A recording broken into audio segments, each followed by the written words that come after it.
गोरी तोर रूप के जादू चल गे जी, देख के तोला मोर जियरा मचल गे जी। सोचे रहे हो दिल्ला संभाल के रखूं, तोर तिरछी नजरिया माये फिसल गे जी। तही मोर धड़कन तही मोर जान रे, मान जाना गोरी अब तो मोर बात रे। अड़बड़ देखे हमें तुर जैसे दीवाना, रोज आथे मोला माया के पाठ पढ़ाए। इतना आसान नहीं है मोला पटाना, जा रे जा जा जाते झनकर बहाना। नैना नहीं मिलावा दिल नहीं लगाओ, तोर जैसे छैला लतत को नचाओ। रूप तोर कंचन बोली तोर कोयल,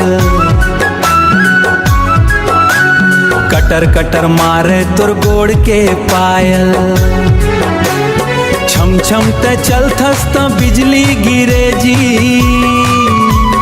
तोर मया मा मैं हाँ पूरा घायल। मीठ मीठ गोठिया के दिला चुराथस, जानत हो मैं तेहा कतका माया जताथस। सच्चा माया है ते घर मोरे आवे, दाई बाबू ले मोर हाथ ते मांगवे।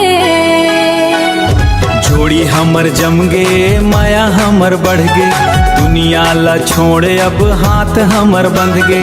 तै मोर राजा मैं तोर रानी, गाबो अब माया के नवा ये कहानी।